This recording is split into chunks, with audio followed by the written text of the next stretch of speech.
Through nearly 2 decades of CrossFit Games history, the small Tennessee town of Cookeville has commanded the attention and captured the imagination of the global fitness community, credited largely to the success of its homegrown champion, Rich Froning Jr.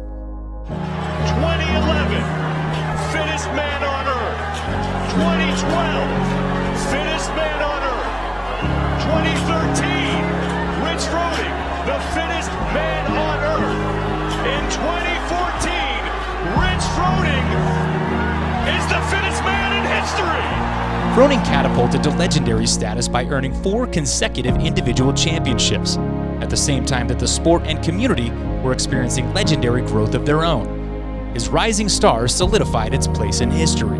At the conclusion of his individual career, with his focus now shifted to a rapidly growing family, but too fit to retire, Froning went on to build an equally impressive legacy in CrossFit Games team competition, earning 4 more championships.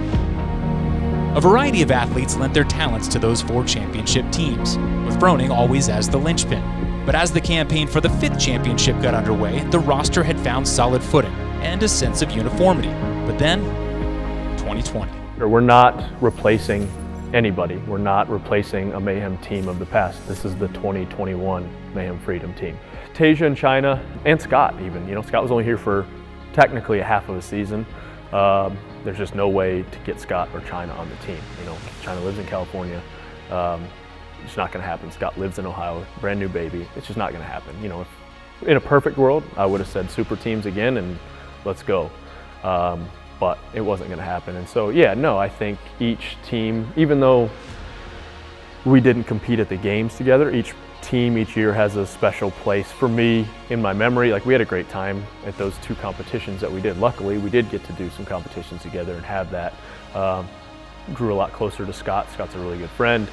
China as well. China's always been a really good friend, but to get closer to her and Freddie over the last 2 years was a ton of fun. And then Tasia, Tasia, it'll suck having her here every day and not having her train and compete with us because, she is such a big part of and has been such a big part of over the last couple years of the Mayhem team, but also Mayhem family. So, I think this is the first time that we've replaced all 3 people except for me. Still here, can't get rid of me. Not yet, at least. While the games may be unable to shake Froning, the new rules would force him to overhaul the team roster. And filling the giant shoes left by Panchik, Cho, and Persevich would be no easy task.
No mentors, just beast mode. No nepotism, just repetitions. I'm reptilian, Bruce Leroy.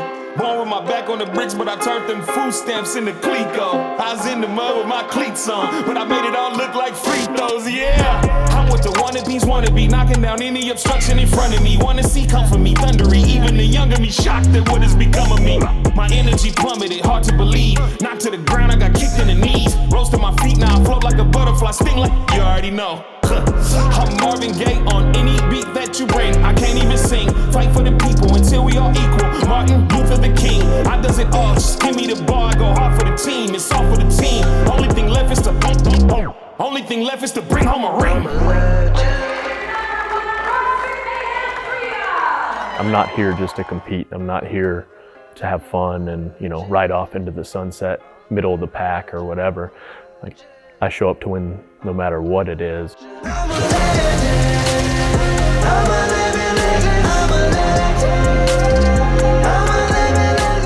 In the aftermath of 2020, a competition season of any kind will be welcomed with open arms by team athletes, even if the new parameters forced a strange and unforeseen alliance of former rivals with a common goal. The latest news from CrossFit regarding the games, which is, pretty simple. No teams, no national champions, only top 20 and the sanctional winners invited. Yeah, I think competing in 2020 as a team athlete it's really first world problems if we really look at what's going on. But yeah, as an athlete, as somebody who's done this for going on, 12 years, I think now, it was a lot of ups and downs and a lot of are we hurry up and wait? Are we getting ready? Are we not getting ready? Basically ran ourselves into the ground. 2020 was a rough year, so I went into the year thinking that I would do team. We had to do the open to qualify for a few sanctionals, so our team did that.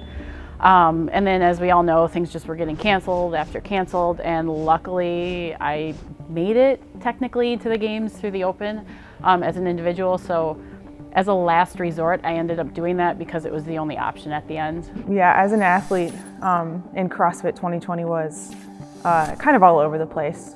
Our original game plan was to just get some team practice at Wodapalooza and then qualify in Australia. And then a really good plan would be to qualify at Wodapalooza and just go have fun in Australia, which is what we did. So it kind of sucked because you had this huge high of qualifying for the games, and I feel like week one I got that email, hey, you're invited to the games, and then the very next week, hey, we're taking this back. Chase we're not blood relatives, but we're, through marriage, it's Hillary's cousin. I almost just feel like this, I need to get him to the games. He was so close a couple years ago, last year.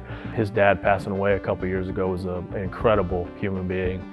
And I think it would I feel like last year was almost like he wanted to prove to his dad he could do it, I guess, and did that and didn't quite make it. So for me, I feel like if we can get him there and then win the thing, then it kind of puts a stamp of validity to it, I guess. Not that he needs it whatsoever, but yeah, it's for Steve, for Big Steve this year. And like I said, Chase, we want to kind of get Chase there and carry him over the top. In many ways, Nistler and Williamson have been enhancing the performance of Mayhem Freedom for years as rivals. What's left to be determined is how they can help Mayhem push its limits and attain its goals from the same side of the barbell. But I know how these girls and how just tenacious and how they want to win, and so they've been pretty vocal about it over the last couple of years about wanting to beat us. So the old saying, if you can't beat them, join them. So here we go. I have competed against Mayhem for many years, and I totally understand the irony of all of this. But I guess it's an if you can't beat them, join them type thing. Yeah, after competing against Mayhem for so many years and kind of just, especially with Central Regionals, the OC3 Mayhem, it's always just kind of been a thing that's been a back and forth in a lot of ways. And then all the other teams that Andrea and I have been on, it's kind of been a back and forth with Mayhem. It is really weird being on Team Mayhem now. It's super weird, but it's not bad. It's just different. But I think at the end of the day, it's a great opportunity, and it's been very welcoming and fun. It's just been a lot of fun. I guess during competitions, I've never really interacted with Mayhem that much, just because try to keep that, kind of competition vibe going. You don't like to really befriend the enemy per se. So I'm excited to actually get to know everyone this time around. And then maybe they can realize that I'm not as mean as I come off when I'm at competitions. Normally I don't talk. So. Yeah, I think for me personally, I don't like any competitor, anybody that I compete against, if we're being 100% honest. As soon as, you always as soon as 3, 2, 1, go happens especially, you kind of have this, disdain for other people, but then sometimes, unfortunately, it does carry off the floor, not as a person, but as a I don't know, it's just one of those things. It's hard for, if you're honest and you're a true competitor, it's hard for you to really like your competitors, especially when they're right there with you all the time and always just, there.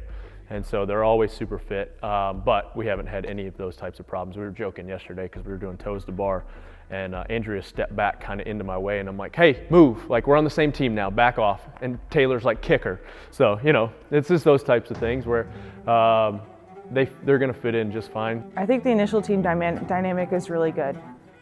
Even though it is weird because it's a little ironic, but there's no actual weirdness. Like it's flowing really well. I think we're all learning from each other in a lot of ways, just because we've all been on different sides of things for so long. It's nice to be able to bring all of our strengths and all of our experiences together and kind of mesh it into something that's better than anything we've had before. So I think that all of us are very capable of doing that and continuing to learn and grow from each other. When CrossFit released the rulebook, I kind of had a little inkling this was going to happen before this. So we were well aware that it would probably go back to the Affiliate Cup. So we were prepared for that and had been kind of soaking it in for a while, thinking about how that might work out. It's a dream. Like, I remember we were at my dad's benefit workout in Knoxville, and we had one of my coaches was running the heats, and he's like, all right, you guys have 1 minute till we start. And I was not expecting this at all, and Rich looks at me, he's like, hey, you know they're going back to Affiliate this year. I'm like, oh man, that's pretty crazy. What's Scott and China gonna do? And he's like, I don't know. I think it might be me and you though. And then it's like 3, 2, 1, go. And like the whole 20 minutes of that workout, that's all I can think about was, what did he just ask me? Because I feel like there's some pretty big shoes to fill.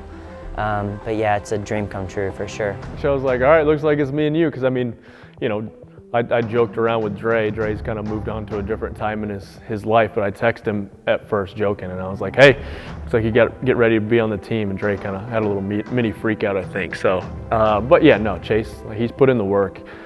He deserved to be there last year. And so, like I said, I want to help carry him over the top, get him there, and try to win the thing for him too. So I think it would be cool. Like I said, his dad was so excited when he was on the independence team the year before. And, you know, they got close a couple times at a couple different sanctionals. I feel like Chase was, you know, that was kind of his motivation, was to get his dad there, and it never quite happened. So we're gonna get him there this year.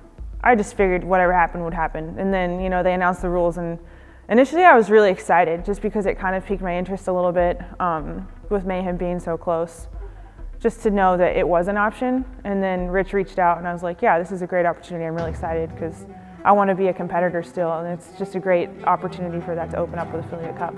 This wasn't something that I had in mind initially, moving right next to Mayhem, essentially. It was never really on my radar as an option, so it was a really cool opportunity when I got the call.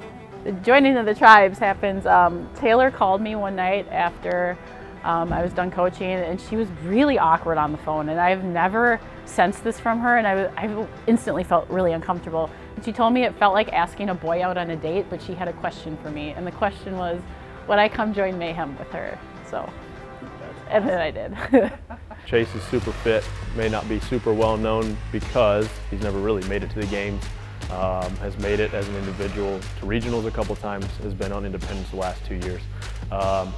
Nothing super flashy, honestly, about Chase. Just a workhorse, just does what he has to. I think I've definitely gotten stronger. And then I think just mentally stronger too, and just learning how to work with a team and work with your teammates and know you gotta, I feel like, know their strength and their weaknesses so you can kind of adjust.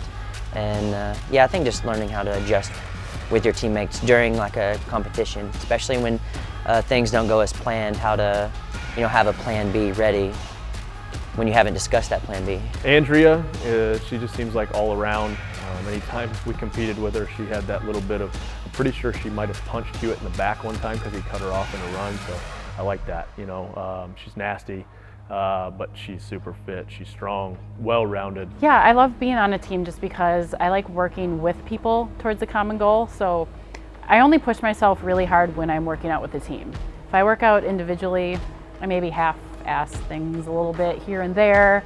I only have myself to disappoint. I think it kind of comes down to disappointing other people, and I don't like doing that, so I'll work really hard if it's on the line for other people as well as myself. Taylor as well, super strong, very good on the machines, and then she's just a hard competitor as well. So both of those girls are just, you know, they're gonna make you work for it. They always have for us.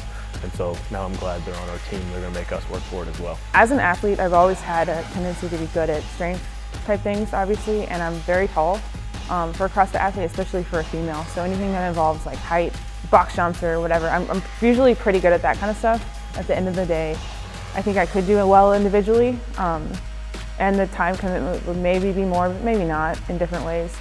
So I think it would be a pretty equal trade-off in terms of work for me, but I just want to be able to look back at what I'm doing and like think, yeah, that was a really good experience, and it was stressful, but like in a good way. Versus individual just isn't that fun for me.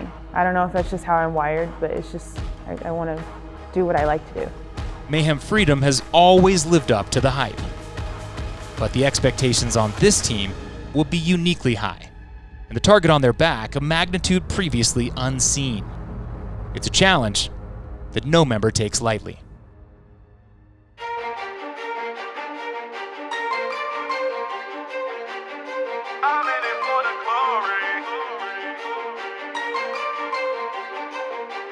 Time to show the world the top is what I strive for. Greatness is a journey I'm willing to stride for. Consistency is key and I don't take no time off. Against the odds, I put it all on the line for a lesson learned for every flaw I'm gonna make. Consequence I undertake, putting all my trust in faith. Failure won't become my fate. 10 toes down, I never fold. Give it all to reach my goal. As my name is stone, when my story's told. Say I did it for the. On the battlefield, there lies a warrior. Many tried and failed, but I remain victorious. Strip away my fame, all the money, glamour, and gold. But you can never take my soul, no. Our game plan is to win, as always. I mean, obviously for me right now, school's number one, but then a very close number 1.5 would be to win the games. And I think both these things are attainable, especially with this team, and I'm excited. We're going to win the Affiliate Cup. We're going to fight like hell to keep it here. Realistically, I'm a little older, so this might be my last year, so why not go out on top with the best team? I think that would be really a good thing to do. I'll do whatever I have to do to help the team out. I absolutely expect to win the Affiliate Cup this year. Yeah, like there's no doubt in my mind. That is like the only option. We're gonna win. I'm not here just to compete. I'm not here to have fun and ride off into the sunset, middle of the pack or whatever. I show up to win no matter what it is. You can keep the cash, I want the credit. Immortality is being remembered when you exit. Confidence is key. Anything I want or I'ma get in my control. Failure can only manifest if I let it. Show them I'm a warrior, develop through it all. Made it out the rebel, I survive in any war. Know that there's a win outside of every single loss. Make it known when my story comes across that I did it for the.